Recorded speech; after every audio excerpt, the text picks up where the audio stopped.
भाई मेरे को ये बताओ, ये जो नितिन गडकरी है, ये घटिया इंसान, ये मिनिस्ट्री ऑफ रोड ट्रांसपोर्ट संभालता है या मिनिस्ट्री ऑफ पेट्रोलियम संभालता है? एक बार मेरे को ये समझाओ, ये क्यों सर्कुलर साइन कर रहा है E100 के? वो तो पेट्रोलियम के अंडर आनी चाहिए ना। ये हरदीप सिंह पुरी क्या कर रहा है? ये क्या कर रहा है? ये कहाँ गायब है? ये अपना नाम मिटाने में लगा हुआ है कहीं ना कहीं से। ये क्या कर रहा है? ये कहाँ गायब है? ये हरदीप सिंह पुरी जो पेट्रोलियम मिनिस्टर है, ये क्यों नहीं आगे आ रहा कि भाई तू क्यों घुसा रहा है?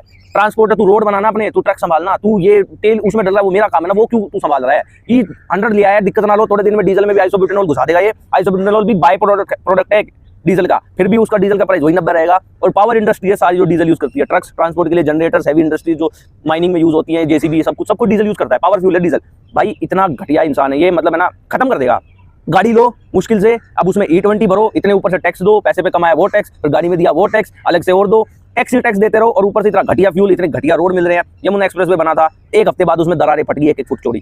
शर्म आ रही है इसको? कुछ नहीं आ रही इसको शर्म। इसको बस अपने बच्चों की दिख रही है, हाँ भाई इतना इथेनॉल बिक जाएगा। ये भाई अब ये कह रहे हैं E85 लॉन्च कर दिया। भाई E85 नहीं है, वो P15 है, 15% ही तेल है उसमें, फिर भी वो 82 रुपये लीटर है। मेरे को समझ नहीं आ रहा कैसे किस वजह से वो 82 रुपये है। अब उसमें सिर्फ 15% पेट्रोल है, तो E85 है वो, मतलब 85% उसमें इथेनॉल है, गन्ने का जूस रस जो भी है वो है, लेकिन फिर भी 82 है। E20 102 रुपये क्यों है?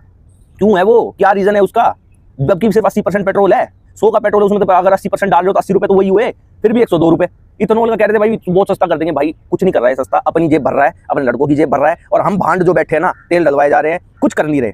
और अब भी अगर कोई डिफेंड कर रहा है ना इस E20 को, इसको मतलब उससे घटिया, उससे वाहियात, उससे गवार, उससे नीच कोई नहीं है जो इस चीज को डिफेंड कर रहा है। मतलब अगर तुम डिफेंड कर, अगर तुम्हें लाना ही था ना, तो इंफ्रास्ट्रक्चर पहले ऐसा बनाते कि जो झेल पाती वो गाड़ियां। मटीरियल अभी भी वही लग रहा है, मान लो इतना, लेकिन वो रस्टिंग इतनी कर रहा है ना, ऑक्सीडेशन अंदर जाके टैंक के अंदर, वो इतनी गंदी रस्टिंग कर रहा है। एथेनॉल अगर काफी दिन के लिए खड़ा रहता है तो तेल ऊपर आ जाता है, वो पानी नीचे रह जाता है उसका, वो इतनी गंदी कर रहा है ना वो गाड़ियों की। लेकिन फिर भी जय बीजेपी, जय गडकरी। भाई इतना भांड इंसान कर दिया इसने सबको, बहुत गंदा। और लोग फिर भी मतलब कुछ रिवोल्ट ही नहीं कर रहे, कुछ भी नहीं कर रहे।